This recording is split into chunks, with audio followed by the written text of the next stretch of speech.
Can you tell me where Jesus was born?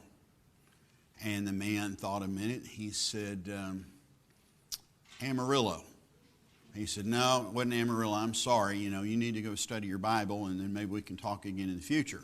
Well, the man was worried he might not have enough time to study it sufficiently to find out, and so he thought, well, I'll try the Methodist church. And the Methodist minister decided he needed to administer a similar admissions test. He says, well, we'd love to have you in our congregation, but we have an admissions test to join our church, and can you tell me where Jesus was born? And the man thought for a moment. He said, Abilene.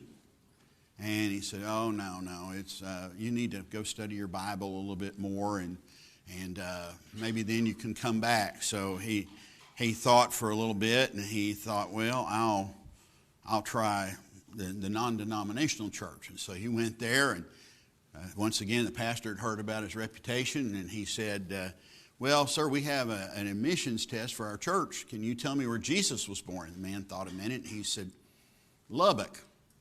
And he says, no, you better study your Bible a bit. So finally, in desperation, he goes to the Catholic church. And he says, listen, he says, I'd like to join your church, but before I do, I have a question. Can you tell me where Jesus was born? And the Catholic priest says, why, in Palestine, my good man. He says, oh, it was East Texas. So at any rate, sometimes what we know just isn't so, and of course these kids demonstrate that fact for us.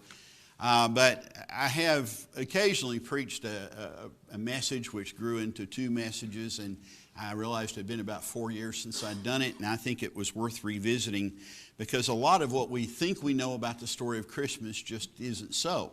I get a little nuts when I watch Bible movies sometimes, and they didn't bother to have a Bible